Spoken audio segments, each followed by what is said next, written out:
Oke, jadi selamat datang ya teman-teman dalam sesi 5 days free class pada malam hari ini.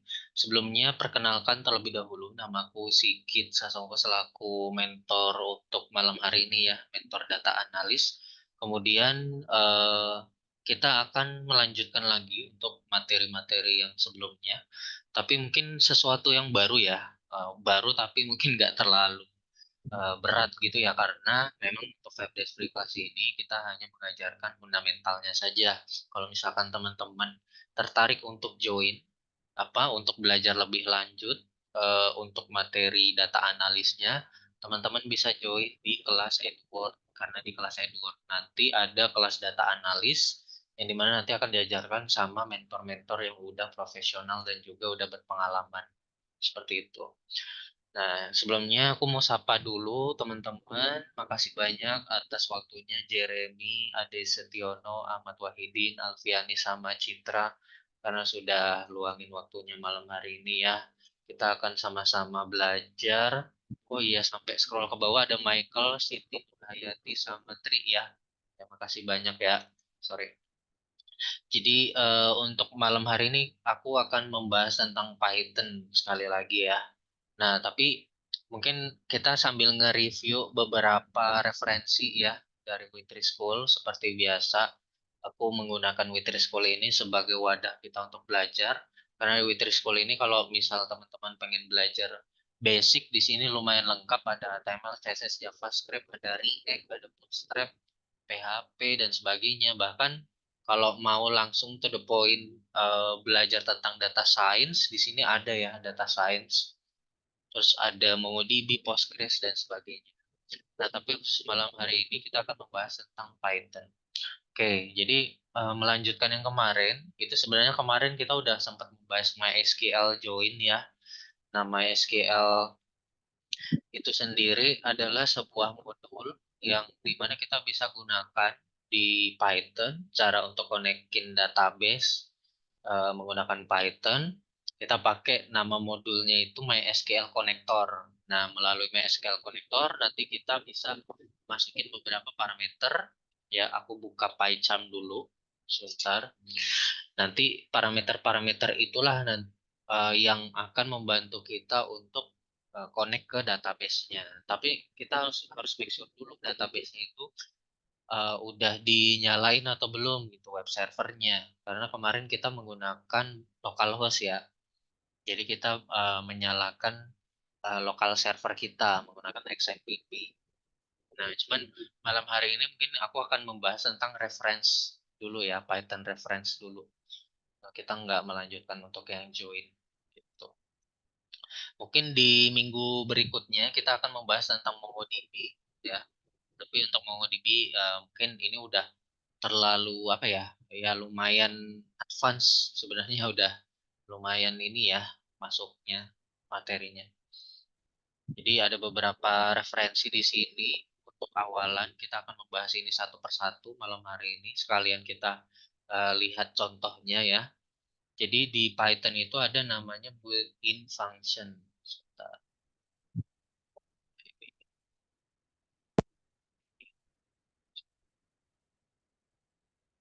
Nah, built-in function dalam Python itu adalah function-function yang dimana itu udah bawaan. Itu udah bawaan dari interpreter Python-nya.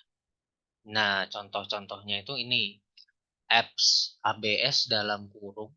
Itu berarti ini bisa dibilang metode gitu, atau function, function bawaan dari Python. Kita nggak perlu impor, kita bisa langsung pakai selama kita udah menginstal Python di OS kita. Gitu. Terus ini fungsinya untuk returns the absolute value of a number. Berarti kalau absolute mau dia minus mau dia positif dia akan nge-return positif gitu, positif number gitu. Nah, di sini masih indexing jadi mungkin aku cobanya di ini aja ya, di di teks teks editor bawaannya aja. Sementara aku coba yang ada run-runnya gitu. Bentar. Yang ini maybe ada runnya oke. Nah ini misalkan aku pakai ABS ya.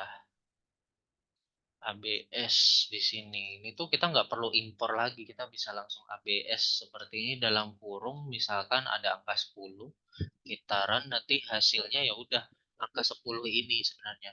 Tapi hasilnya harus kita tampilin dulu pakai metode print ya. Berarti ini harusnya hasilnya masih kosongan sih.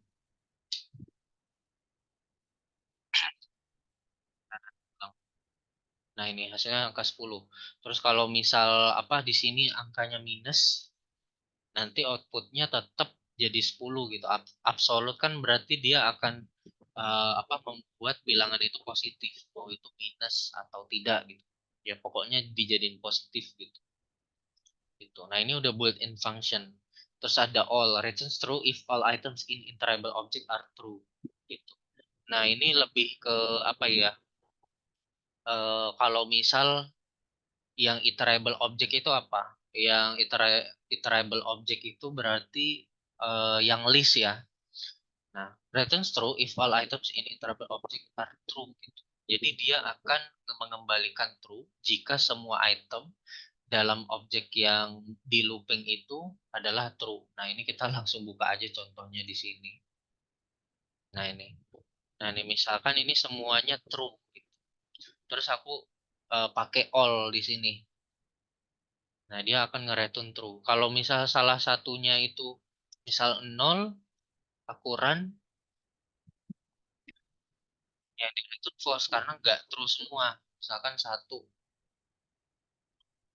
yang di return true karena kalau di Python angka satu sama true itu dianggap sama gitu. Nah, kalau misalkan di sini dua,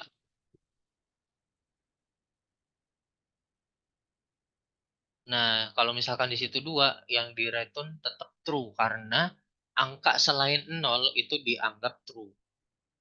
Gitu ya, teman-teman ya. Angka selain 0 itu dianggap true. Kalau misalkan di sini string, itu nanti yang di return kira-kira apa? Misalkan di sini hello world. Kita klik run. Nah, yang di return true. Gitu. Kalau misal di sini string kosong, false karena beberapa value itu dianggap false ya. Nah, contoh-contoh value yang dianggap false itu ada di salah satu ini ya, di salah satu di mana ya itu kira-kira ya di variables atau di data types gitu. Kita coba di boolean kalau nggak salah Python boolean kita coba ya. Nah, ini the following will return false ya berarti value yang ada di bawah ini akan mereturn false. Ya, false itu adalah false itu sendiri. Non itu dianggap false. Angka 0 dianggap false. String kosong dianggap false. Terus tuple kosong, list kosong, terus set kosong itu dianggap false. Kalau misal semua selain ini itu berarti true yang di return. Kebetulan di sini pas pengecekannya itu string kosong salah satunya. Berarti yang di return adalah false. Karena syarat yang di return itu true itu ketika semuanya true. Ya, seperti itu. Oke. Terus ada any dan sebagainya. Ini sebenarnya lebih ke metode-metode atau built-in function bawaan aja. Aku nggak ngejelasin semuanya karena mungkin makan waktu ya. Nah, jadi metode ini intinya metode ini bisa kita langsung gunakan di dalam Python-nya gitu. Tanpa harus kita impor. Oke, kita lanjutkan lagi. Nah, kemudian di string ya, di tipe data string itu juga punya metode sendiri. Capitalize itu untuk convert first character to uppercase ya, untuk mengkonversi karakter pertama ya, karakter pertama dalam satu string itu jadi uppercase. Terus case fold itu berarti jadi lowercase ya, berarti huruf kecil. Center berarti untuk membuat stringnya itu berada di tengah. Nah, ini contohnya misal mau dikasih tab berapa? Tab 20. Ya, bisa bisa pakai dot center tab 20 nanti ada jarak di sini sebanyak 20 gitu. 20 spasi ya. Oke. Kemudian count untuk apa menghitung dan sebagainya. Oke. Nah, terus aku lanjut lagi, mungkin kita nggak bahas satu-satu. Terus ada list ya. List itu berarti sama seperti array. Kalau di Python, bentuknya itu pakai yang kurung siku, yang kurung kotak. Nah, append ini adalah salah satu untuk menambahkan elemen, ya, menambahkan elemen ke dalam list tersebut, gitu. Nah, ini aku lihat contohnya aja, terus aku langsung lanjut lagi ya, biar nggak kelamaan. Ini sambil nunggu, aku sambil jelasin. Nah, append itu untuk nambahin data, kalau clear itu untuk menghapus semua data di dalam listnya, gitu. Berarti listnya nanti jadi kosong.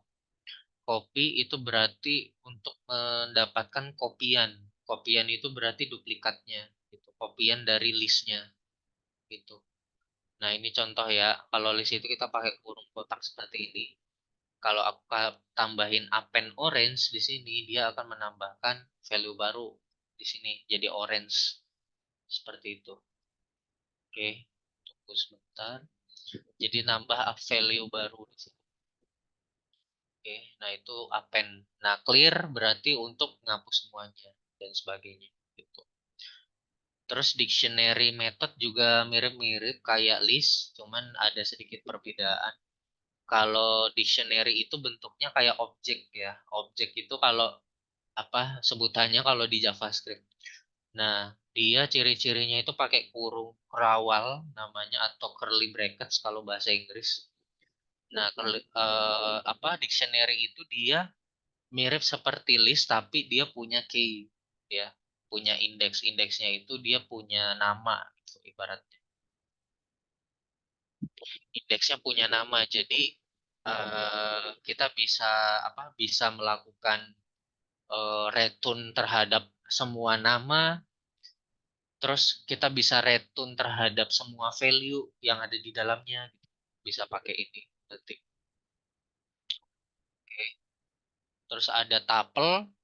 Tuple juga ini sama mirip-mirip seperti list, tapi dia metodenya cuma terbatas ya ada count sama index karena tuple itu apa sifatnya itu dia ini ya eh, sebentar aku coba buka ya. Nah ini unchangeable jadi nggak bisa diganti gitu. Kalau nggak bisa diganti ya udah berarti kita nggak bisa manipulate banyak ini banyak value, nggak bisa manipulate semua value bahkan semua value yang ada di dalam tuple tersebut ya. Kalau nggak bisa dimanipulate berarti kita nggak perlu pakai metode apapun. Nah, alhasil metodenya cuma dua yang ada di ini ya, yang ada di deskripsi gitu. Nah, ini mohon maaf ya agak nge-lag untuk laptopnya. Sepertinya karena Witrispool-nya ya, atau mungkin karena ini, karena PyCharm-nya. Ini aku close sebentar ya untuk PyCharm-nya. Dia indexing, kalau indexing dia lumayan berat. Jadi aku close aja. Aku pakai Witrispool aja ya malam hari ini. Mungkin di pertemuan besok kita akan melanjutkan lagi untuk materi yang kemarin. Ini untuk pemanasan aja. Oke. Nah, ini untuk yang apa bentuk dari dictionary ya. Jadi di sini ada variabel char sama dengan terus ada curly bracket seperti ini ya, kurung kerawal. Terus ini adalah key-nya. Gitu. Key-nya itu berarti apa indeksnya gitu. Index brand terus value-nya Ford. Index model, value-nya Mustang gitu. Jadi masing-masing ada indeksnya. Kita bisa clear berarti kita mau menghapus semua data yang ada di dalam dictionary. Tinggal panggil variabelnya, terus dot clear, dot metodenya apa. Nah itu kita bisa langsung hapus isinya seperti itu. Oke, kita lanjutkan lagi. Nah, tapel tapel tadi cuman ada dua ya. Nah, mirip seperti list tapi dia tidak bisa diubah isi-isi. Gitu. Terus ada set juga, set itu dia punya karakteristik sendiri. Nah, ini ada add ya. Add ini fungsinya untuk menambahkan juga ya isi di dalamnya, misalkan nambahin orange, nanti di sini nambah orange. Nah, bedanya dengan list apa? Kalau perhatiin tadi kalau kita pakai dot append ya, kalau di list itu tuh langsung nambah di paling belakang. Nah, tapi kalau set itu dia pakai kurung terawal seperti ini. Ini beda sama dictionary ya. Kalau dictionary kan dia ada key-nya. Nah, tapi kalau set itu dia nggak ada key. Dia langsung value semua di dalamnya gitu. Ya, bisa di ini ya, dibandingkan gitu ya perbedaannya. Kalau dictionary ada key-nya, kalau yang set ini nggak ada. Itu dia langsung value. Nah, ini itu tuh nggak ada urutan tertentu gitu. Jadi dia tuh nggak punya indeks spesifik yang ini indeks 0, ini indeks 1, ini indeks 2 gitu. Nggak. Dia itu nggak ada indeks pastinya. Jadi ketika kita menambahkan sebuah data ya ke dalamnya, itu dia langsung nambahnya itu random di sini. Mau di sini, mau di paling belakang, mau di apa di paling depan itu random. Semua punya indeks yang setara gitu. Ibaratnya seperti itu. Gitu ya. Makanya di sini penempatan orange-nya itu bebas gitu. Mau di sini, mau dimanapun itu sama. Yang penting di dalam set ini. Ya, clear juga sama, remove all dan sebagainya. Oke. Nah, kemudian ada file methods. Ya, file methods ini sama kayak file handler sebenarnya. Bawaan dari file handler. Ya, ini ada file handling. Kalau teman-teman masih ingat kemarin, ya yang mungkin yang sempat ikut 5 days free classku, itu ada namanya file handling untuk membuka file, terus kemudian baca filenya, kita menuliskan filenya, mengupdate, menambahkan. Nah, kita juga bisa melakukan metode ini ya, maksudnya tindak lanjut setelah kita melakukan sebuah aksi, entah itu menulis dan sebagainya gitu. Nah, tindak lanjutnya ini salah satunya ada close. Close itu berarti menutup filenya. Jadi setelah kita baca, kita close gitu filenya. Nah, ini anggaplah aku punya file ya, namanya demofile.txt, isinya itu kayak gini gitu di dalam file txt-nya. Nah, kita pakai keywords R itu untuk membaca filenya, file isi file dari ini. Kemudian kita tampung ke dalam variable f. Nah, terus kalau mau kita baca berarti kita bisa pakai f.read read seperti ini, kita print. Nah, nanti kita bisa baca hasilnya gitu. Nah, setelah kita baca, jangan lupa kita close. Nah, kenapa di close? Supaya kita nggak langsung terus-terusan ngebaca filenya gitu. Karena kalau terus-terusan kita baca filenya sementara kita di bawah di bawah sini misalkan kita bisa masih melakukan pembacaan untuk file yang lain atau mungkin kita mengeksekusi sebuah function gitu misalkan expensive function gitu misalkan function yang dimana itu lumayan berat untuk dijalankan. Nah, dia akan menambahkan ini apa beban memori kalau misalkan nggak di close. Makanya butuh di close dulu gitu supaya nggak memorinya itu nggak makin banyak gitu ya. Ketika kita coba untuk eh, mengeksekusi sebuah function seperti itu. Nah, oke, kita lanjut. Ada detach juga. Ini lebih ke buffer ya. Ini nggak ada contohnya ya. Di next aja. File nor itu number that represents the stream from operating system. Jadi ini untuk melihat bawaan sih sebenarnya. Apa ya tadi file descriptor ya dari stream sebagai sebuah nama gitu. File descriptor itu ya ibaratnya kayak isi di dalamnya itu ada berapa baris gitu ya. Bisa dibilang seperti itu. Nah, terus Flash ini masuk ke buffer buffering. Sebenarnya ini udah lumayan apa ya? lumayan intermediate ya, intermediate session untuk pembahasannya. Jadi aku nggak akan bahas semua. Kita akan lanjutkan lagi aja untuk referensinya. Mungkin nanti sebagai bonus aku sekalian praktek ini ya, modul referensinya juga ya, berapa untuk malam hari ini. Nah, kemudian ada keyword juga di Python ya, sama seperti apa yang lainnya. Jadi kalau kita bikin kondisional, kemudian kita mau bikin alias dan sebagainya, kita bisa pakai keyword ini. Logical operator ya namanya ya. Ini N, ini logical operator, S ini berarti bikin alias, assert ini untuk debugging.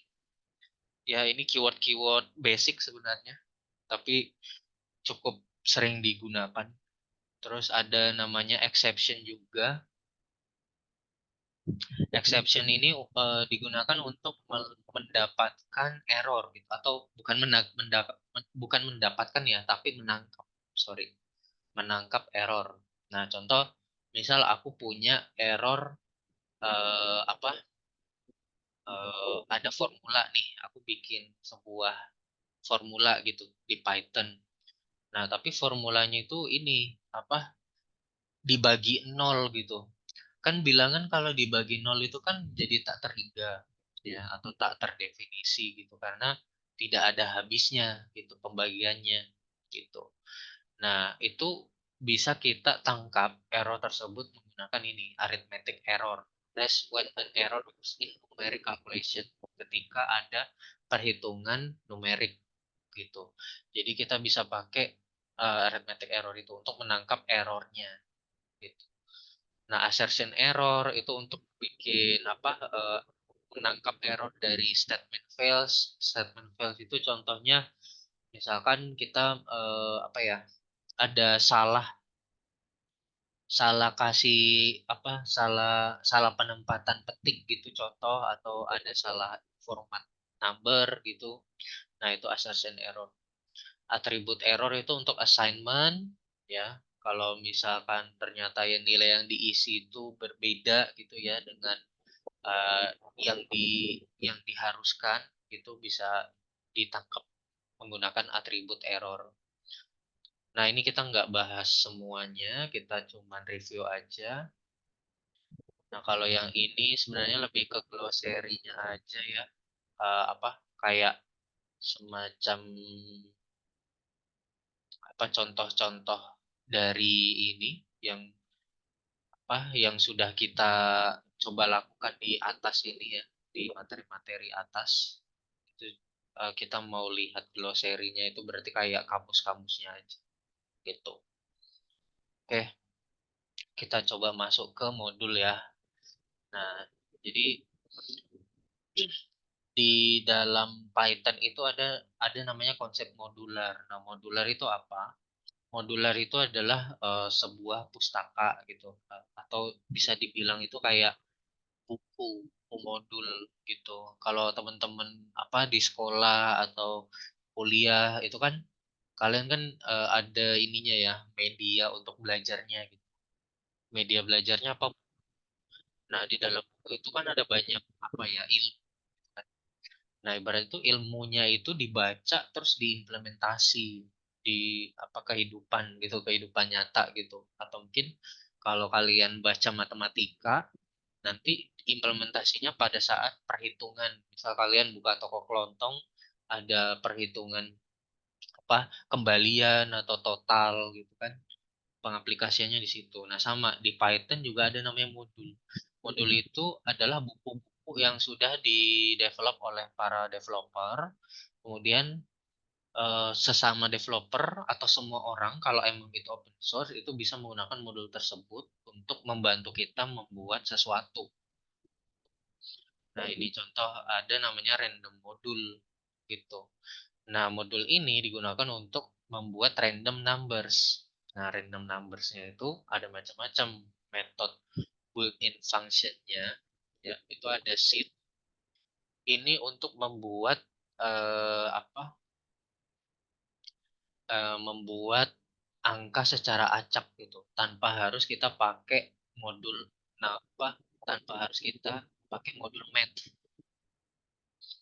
Oke. Nah, jadi kita bisa membuat seperti ini. Random the seed 10 ya. Lalu kemudian random.random. The generator creates a random number based on the seed value. Ya, kalau value-nya 10 will always get 0,571 as the first random number. Jadi dia akan selalu mendapatkan 0,571 sebagai random number pertama. 1913. Ini untuk generate-nya ya, generate random number kalau misalkan angka 10 gitu ya. Dia mengikuti ini ya, is used to initialize random number generator. Needs a number to start with ya. Start with-nya itu berarti angka 10 ini ya contohnya. To be able to generate a random number. By default, random number generator use the current system time. Jadi defaultnya dia pakai current system time. Coba kalau misal di sini aku nggak pakai angka. Nah, ini dia bakal ngereturn 0,1 ini. Ini sebenarnya random number. Dia ngambil dari current system time gitu. Kalau current system time-nya ini ya jam 8, nanti dia bakal apa generate angka seperti ini. Kalau misal 8:38 detik berapa, dia akan generate angka sekian gitu. Nah, ini angkanya beda-beda kan. Dia setiap waktunya berjalan ya, karena kan ini detiknya pasti beda gitu. Ini bahkan mengenerate random number seperti itu. Nah, ini biasanya kita bisa manfaatkan untuk membuat ID ya. ID itu berarti sesuatu yang unik gitu, yang membedakan antar variabel gitu atau antar value. Kita bisa pakai sini. Get state returns the current internal state of the random number generator. Nah, ini untuk dapetin secara acak ya, state secara acak. Ini acak aja sih sebenarnya untuk bikin eh, state acak gitu. Dia mau dalam bentuk tapel, mau dalam bentuk apapun itu, bakal generate seperti ini. Oke, kita lanjutkan lagi. Set state ini buat ngeset state-nya yang tadi. Kalau tadi get state ya. Nah, ini contohnya. Kita import random. Yang pertama kita bikin random number dulu. Ya, kita capture state-nya. Terus kita bikin random number lagi. Kita set state-nya dengan set state yang sebelumnya. Baru kita coba print lagi. Nah, ini. Jadi seperti ini hasilnya. Nanti teman-teman bisa coba juga ya di Witri School. Dia akan berubah-berubah gitu. Oke. Ini untuk yang random number kayaknya nggak terlalu sering dipakai sih. Biasanya kalau di data analis itu digunakan untuk menentukan ini apa namanya set ini data set ya, data set sampel data set gitu. Di awal-awal kalau mau menguji coba sesuatu gitu. Datanya itu kalau kita nggak punya sampel kita bisa pakai random modul ini gitu. Nah, kemudian yang kedua ada namanya request module. Nah, request module ini lebih ke API ya. Kita bisa mendapatkan data API untuk pakai request ini. Nah, metode dari request itu ada macam-macam, ada get, ada post, ada put, ada ini ya, patch, ada head dan sebagainya. Delete ini untuk ngedelete. Nah, yang paling basic itu adalah get. Nah, anggaplah aku punya API, terus aku mau dapetin data dari API tersebut, gitu. Contoh kayak misalkan aku punya API Pokemon. Nah, di pokeapi.co ini ya, ini aku buka. Nah, ini udah RESTful. Nah, aku mau dapetin semua value yang ada di sini gitu. Misalkan aku pengen Pokemonnya itu apa? Ditto ya. Nah, misalkan Pokemonnya Ditto. Nah, itu nanti berarti aku bisa pakai ini. Ya, URL ini Pokemon Ditto ternyata ada hasilnya. Berarti ada namanya apa Pokemonnya itu Ditto gitu hasilnya.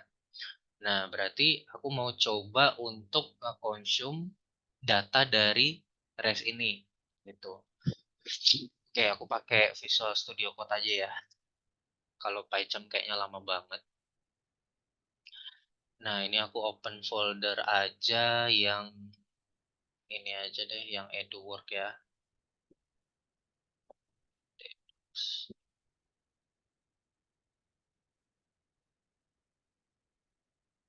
Nah, di sini di 5DFC aku bikin file namanya jangan request ya, apa ya?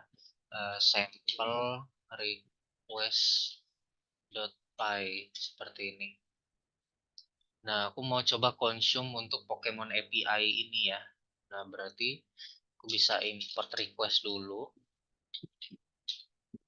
seperti ini. Ya, untuk penulisannya jangan lupa seperti ini, import request. Nah, ini aku kopas aja ya. Aku coba kopas. Terus aku coba masukin ke sini.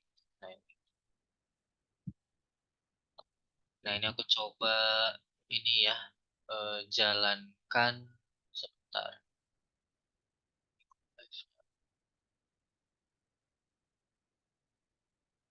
Sorry, sorry. Run Python terminal aja. Ini kalau misal no modul name request. Oh iya, interpreternya ini kayaknya berubah deh. Harus aku setting dulu sepertinya.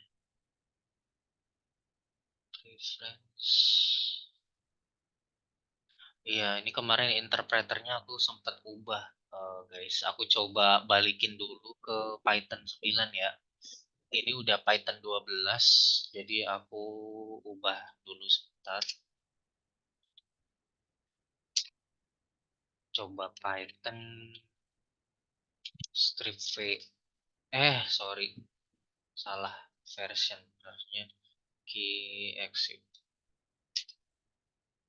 exit. Nah, CLS Python version. Nah, ini 3.12 ya. Aku ubah dulu di sini. Aku ubah jadi Python 9. Ini aku ke atasin dulu.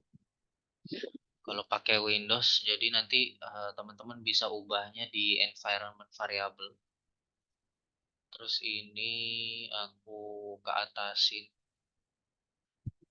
dulu yang versi 39. Oke, oke, oke.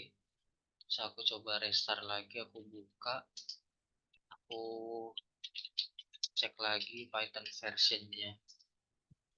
Nah, ini mau modul requestnya udah ya. Kita coba run lagi, udah bisa belum ya? No modul name request. Coba kita restart dulu ya. Kalau nggak bisa lagi, aku coba pakai PyCharm aja. Soalnya kemarin aku sempat bikin perubahan di Python-nya, jadi agak ribet setup. Ini open folder lagi. Sorry, sorry. Kalau nggak bisa, kita pakai PyCharm.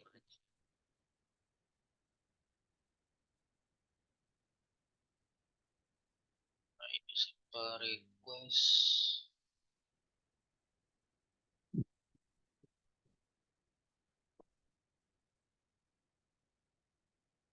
Lagi reactivating.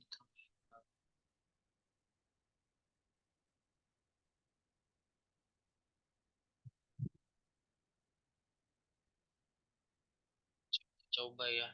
Oh, nggak bisa. Agak ribet kayaknya settingnya. Aku pakai PyCharm aja kalau gitu ya. Buat nyobain requestnya. Semoga ininya cepet ya, apa, indexingnya. Ini aku close dulu.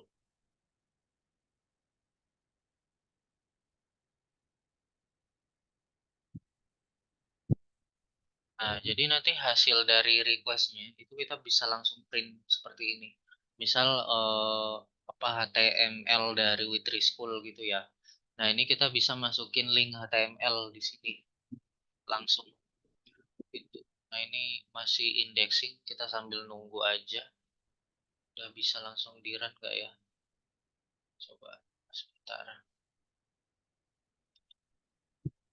Kalau bisa langsung di-run itu. Nah, ini nunggu indexingnya selesai ya. Nggak apa-apa. Ini aku close dulu aja semuanya. Close all. Dan nggak terlalu berarti. Tinggal nungguin aja. Semoga aja cepat. Sambil aku jelasin modul-modulnya.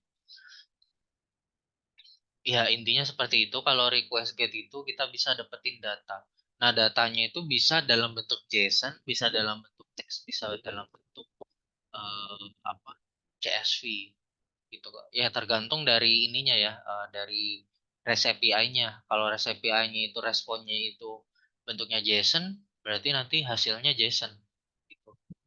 Yang yang bakal dihasilkan JSON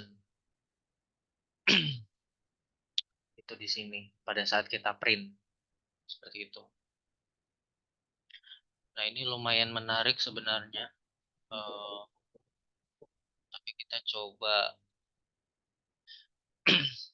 eh, melanjutkan dulu ya ke modul yang lain. Nah, terus ada namanya statistik modul ya. Nah, ini lebih ke apa? Lebih ke data statistik sebenarnya. Ada hubungannya di distribusi dan sebagainya.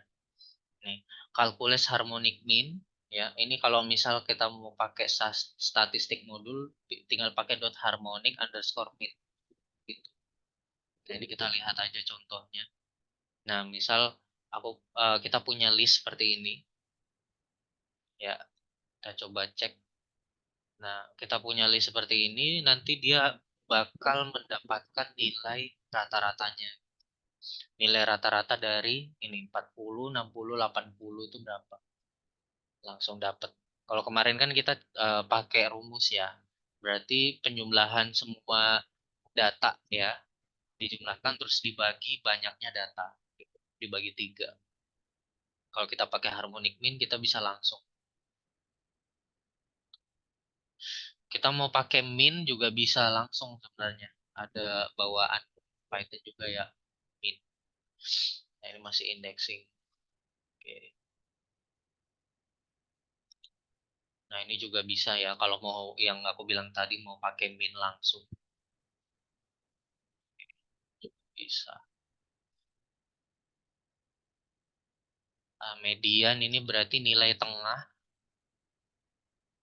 Nah, nilai tengah dari yang ada di listnya ya. Nilai tengahnya itu berapa? Nah, ini nilai tengahnya. Yang ini nilai tengahnya berapa? Coba cek dulu. Witri School-nya agak lama ya, mungkin besok kita pakai tutorial point aja ya atau gigs for gigs untuk ini ngelihat sampel mode dan sebagainya. Oke, sebentar.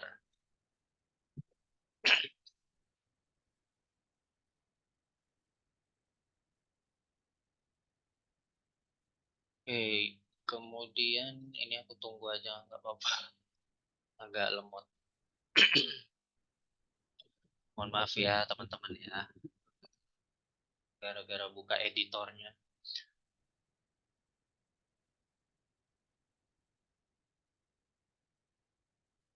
Belum sempat aku ini soalnya apa? eh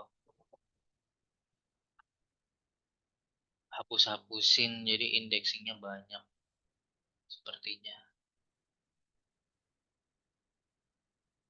Nah, kemudian ada math modul juga. Ini digunakan untuk mathematical task ya. Ada akos ya. Akos itu berarti ini ya, yang kosinus, a kosinus gitu, arc kosinus. Ada akos yang hyperbolik, sin itu untuk sinusnya, asinus. Ya, hyperbolik dan sebagainya gitu. Kalau misal yang berhubungan sama sudut, persudutan gitu pakai itu. Sale itu berarti untuk membulatkan angka menjadi nearest integer gitu. Berarti membulatkan ke atas, number up ya. Rounds a number up. Com ini berarti returns the number way to choose key items from n item itu repetition in order. Oke, kita coba cek aja isinya.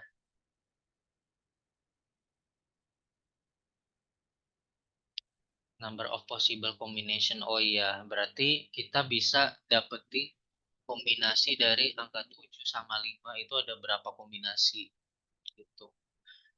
Nah, ini initialize number of items to choose from. Berarti kita mau apa? Milih number of items to choose from berarti 7 ya. Terus misalkan ke apa? Kemungkinan possibilities to choose itu 5. Nah, nanti antara item number of item yang akan dipilih sama kemungkinan 5 itu ada berapa kombinasi gitu. Nah, ini biasanya kalau di soal-soal apa ya misal CPNS atau BUMN itu apa ya angka ini ya kemungkinan gitu atau kita sebutnya probabilitas gitu. Probabilitasnya itu ada berapa persen gitu, ada berapa banyak kemungkinan. Ibaratnya kalau aku punya 2 buah dadu, nah kemungkinan aku mendapatkan angka 6 itu ada berapa banyak gitu. Nah, itu sama math.com juga untuk menentukan itu gitu. Seperti itu ya. Nanti bisa dicoba dan sebagainya.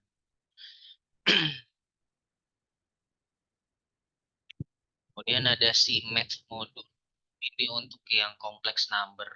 Tapi ini kayaknya terlalu ini ya, terlalu matematikal juga. Jadi nggak usah dibahas sampai di sini. Mungkin sambil menunggu ini apa masih indexing ya. Mungkin dari teman-teman sekalian ada yang mau ditanyakan dulu sampai sejauh ini. Ini untuk pemanasan ya, berhubung kemarin aku mohon maaf ya, belum bisa hadir dikarenakan ada kesibukan dan suatu hal. Jadi aku baru menganggap ini di hari pertama untuk yang kelas Python. Jadi untuk pemanasan kita membahas tentang modul-modulnya dulu ya sebelum kita gunakan di esok hari. Sampai sini mungkin ada yang mau ditanyakan dulu terkait modul-modulnya yang sudah aku sampaikan.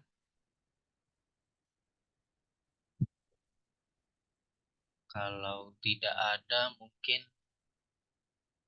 kita akan coba melanjutkan lagi. Mungkin ya. Nah, ini sebenarnya ada Django juga ya. Django ini juga ini ya Python, tapi kita bisa menuliskan ini apa HTML ya. Back is a backend server side web framework ya. Bukan HTML tapi untuk backend server side gitu. Jadi buat bikin apa server side rendering. Sistem requirement minimal untuk install Python bisa dibaca dari langsung ininya aja, websitenya aja untuk Reza.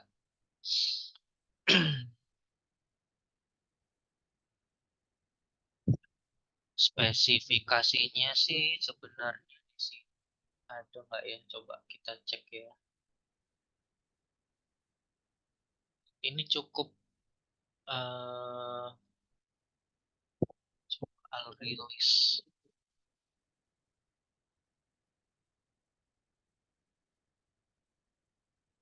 schedule installer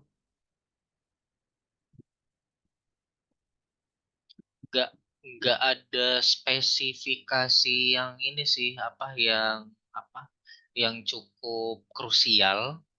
Jadi selama ini apa selama OS-nya itu Windows, Linux, Mac OS ya nanti tinggal dibaca aja eh, di dokumentasinya ya di bagian setup and usage-nya ini bukan ini untuk modul ya.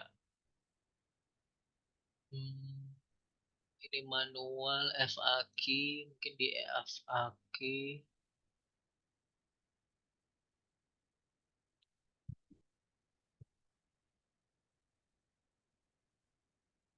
software foundation.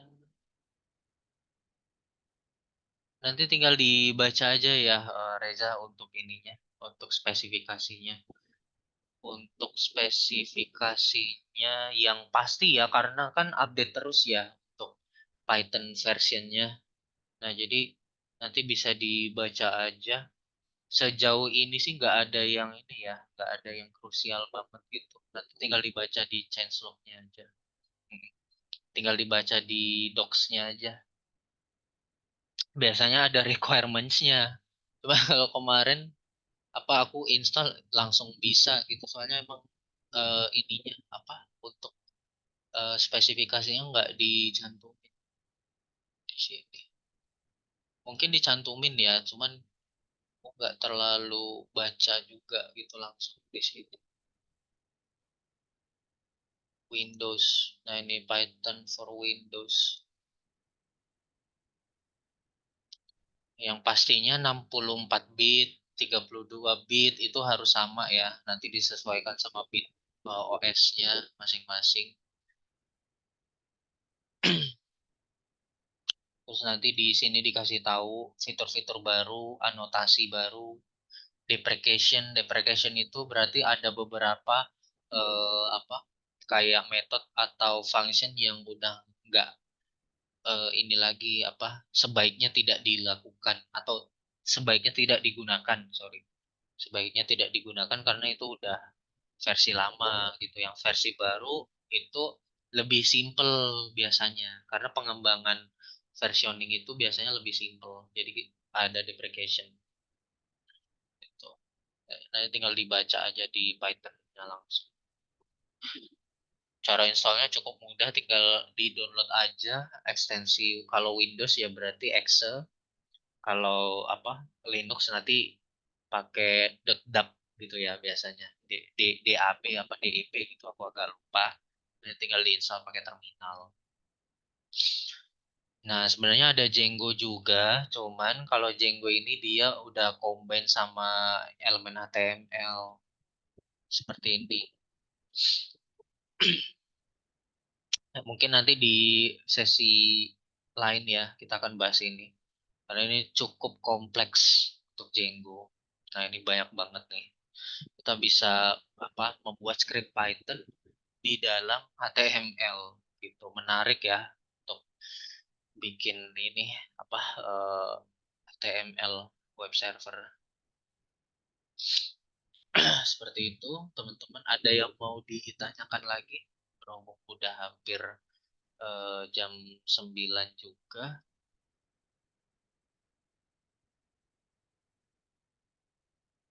Oke, ini indexingnya masih lama sepertinya. Untuk ininya apa tutorialnya aku tuntaskan besok aja ya, mungkin teman-teman ya. Hari ini kita baru pengenalan dulu, nggak apa-apa ya. Besok kita akan full coding ya, full coding untuk membahas request dan juga kita implementasi beberapa modul yang udah ada, dan juga sekaligus kita akan melanjutkan untuk materi MySQL-nya gitu. MySQL join yang kemarin kan apa minggu kemarin kita udah bahas tentang ini apa one to one relationship ya. Ya, next kita akan coba membahas tentang one to many sama many to many. Nah, baru setelah itu kita akan coba melihat pengaplikasiannya ya, mencari tahu pengaplikasiannya di bagian data analis itu di bagian mananya. Seperti itu. Oke. Nah, berhubung udah jam 9, sampai sini. Sekali lagi ada yang mau ditanyakan sama aku nitip ya buat teman-teman jangan lupa presensi. Ya, untuk link presensinya udah dikirimkan sama Aca. Jadi untuk mendapatkan sertifikat syaratnya minimal 4 kali pertemuan ya. Jadi kemarin apa sempat tidak ada untuk kelas data analisnya. Jadi nanti teman-teman kalau bisa ikut sesi ini sampai full ya. sampai di hari Jumat insya Allah aku nanti akan isi untuk dapat sertifikat data analisnya. Sertifikat 5 days free class data analisnya. Oke, ada yang mau ditanyakan terlebih dahulu mungkin? Atau kita mau membahas singkat dulu aja ya, mengenai yang lain mungkin. Cing, ya nggak apa-apa ya. Kita bahas singkat-singkat aja. Komen seperti tadi random detik itu hafalan atau gimana Kak? Itu nggak harus hafalan Michael. Itu Michael bisa buka ini aja, Witri School aja, atau mungkin bisa di googling. Itu dibuka aja dokumentasinya di sini. Itu nggak hafalan. Aku ya sejujurnya itu nggak hafal ini semua. Aku nggak hafal gitu. Tapi kalau mindsetnya data analis itu yang penting kita tuh paham konsep programmingnya dulu gitu. Maksudnya kalau misal benar kita pakai Python ya, kalau kalau pas kita pakai bahasa pemrograman Python gitu misalkan untuk analisis data, tapi ada kalanya data analis itu dia nggak ngoding, dia itu em, pakai ini Excel gitu misalkan untuk bikin cleaning datanya pakai Excel gitu. Itu juga bisa. Nah, teknik cleaning datanya itu kan apa ya? Kalau nggak pakai Python kan berarti kita nggak pakai ini.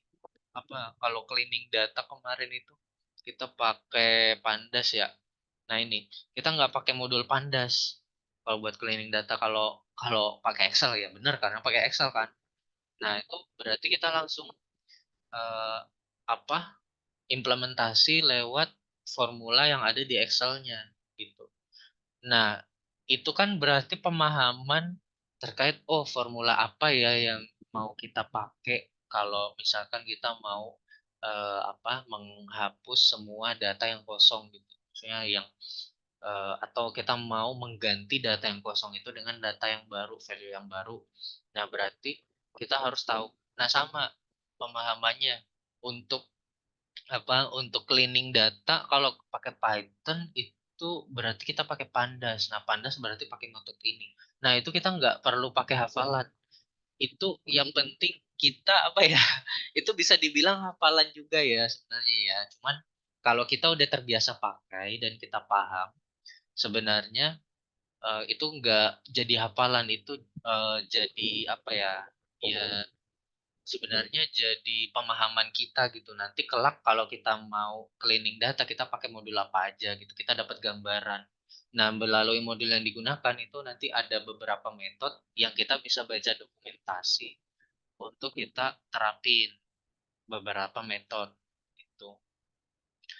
Jadi kita nggak perlu hafal, kita sekarang bisa macam-macam ya, kita bisa tanya AI ya, tanya ChatGPT caranya, kita mau baca dokumentasi juga bisa. Kadang-kadang kalau AI kalau misal ada case yang cukup rumit dia nggak bisa ngasih solusi yang akurat gitu. Kadang-kadang ya solusinya cuma yang dia tahu aja. Maka dari itu kita bisa baca dokumentasi gitu. Nah, dokumentasinya itu bisa di macam-macam. Ada di Witri School, bisa juga kalau misal modulnya kita mau pakai modul spesifik misalkan yang berhubungan sama AI, misalkan TensorFlow. Ya udah kita ketik TensorFlow aja, misalkan TensorFlow-nya itu modul Python, berarti Python, gitu, TensorFlow Python. Nah, nanti di sini ada eh, apa eh, pipey.org ya. Nah, di sini ada deskripsinya bagaimana cara untuk menginstalnya gitu. Nah, kadang-kadang dia nggak ngejabarin di sini langsung semuanya gitu. Nah, nanti kita bisa coba cek aja langsung di halaman officialnya. Terus kita cari yang menunya itu di ada bagian Python-nya. Nah, itu nanti kita bisa langsung cek aja di halaman dokumentasinya seperti itu. Nah, ini tutorial ya. Kita bisa pakai Nah, ini quick start. Ini salah satu contoh modul yang cukup kompleks ya. Nah, ini kita bisa pakai apa TensorFlow terus kita import. Nah, ini kalau kalian lihat ini Python banget ya sebenarnya. Nah, ini cuman mungkin nggak begitu paham kalau dokumentasi ya. Nah, ini juga udah pakai NumPy, berarti pakai Python. Nah, biasanya lihat aja untuk yang artikel bahasa Indonesia gitu. Cara-caranya bagaimana gitu. Kalau dokumentasi itu biasanya di awal-awal itu orang bakal bingung. Ini kok langsung import kayak gini? Cara installnya gimana gitu. Terus ini ngetiknya di mana gitu. Kalian pasti bingung karena nggak kayak langsung kaget gitu. Ini untuk orang-orang yang udah paham bener gitu, paham bener cara penggunaan ini apa modulnya gitu. Tapi kalau dari nol bingung, dia menuliskan skrip ini tuh gimana? Padahal dia nggak tahu apa itu text editor, dia nggak tahu interpreter gitu. Gitu. Nah ini sebenarnya bukan hafalan. Kalau TensorFlow kita tahu, oh TensorFlow itu biasanya dipakai untuk kebutuhan AI. Ya udah gitu, sebatas itu. Manakala kalau kita mau bikin project data analis yang berhubungan sama AI, ya udah kita bisa pakai TensorFlow itu. Kita bisa pakai NumPy juga. Kita bisa pakai yang lain, misalkan CV2 gitu. Untuk ini ya apa modul untuk apa image image processing gitu. Bisa pakai CV2 keywordsnya aja gitu. Kita tinggal apa mencari keywordsnya aja gitu. Gitu ya Bapak Michael ya.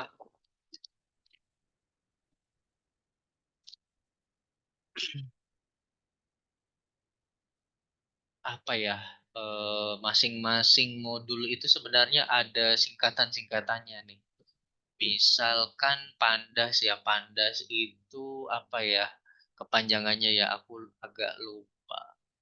Python Library Pandas Intro. Nah ini Python Data Analysis itu. Aku kalau mau mau bikin apa? Mau bikin project buat data analisis. Nah, berarti aku bisa pakai Pandas gitu. Karena Pandas itu Python Data Analysis gitu. Terus NumPy itu berarti yang ada hubungannya sama ini apa? Angka gitu. Karena numeric Python gitu ya. Kalau nggak salah numeric Python. Coba NumPy modul mana ya? NumPy tutorialnya ini. Nah, ini numerical Python gitu. Berarti semua yang berhubungan sama angka-angka itu nanti kita pakai NumPy gitu. Kalau kita mau bikin list, mau bikin apa susunan data gitu bentuk tabular atau biasanya kita sebutnya itu sebagai ini ya apa ini array gitu biasanya atau dimension gitu. Nanti kita bisa pakai NumPy seperti itu. Jadi cukup keywordsnya aja. Gitu. Oke, dari teman-teman ada yang mau ditanyakan lagi mungkin sampai sejauh ini?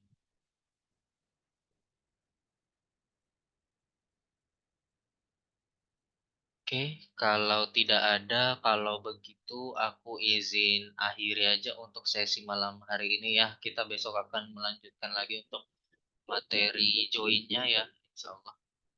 Untuk yang project sebelumnya.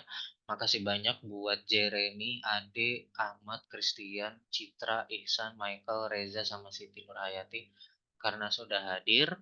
Kurang lebihnya mohon dimaafkan. Semoga ilmunya bermanfaat ya buat kedepannya. Aku harap kita bisa silaturahmi terus sampai di hari Jumat ya. Semoga teman-teman sehat-sehat terus ya. Amin. Oke, aku akhir aja untuk sesi 5 District Class Data Analysis malam hari ini. Kurang lebihnya mohon dimaafkan. Selamat malam, selamat istirahat teman-teman. Thank you. Sama-sama. Thank you. Ya sama-sama Jeremy.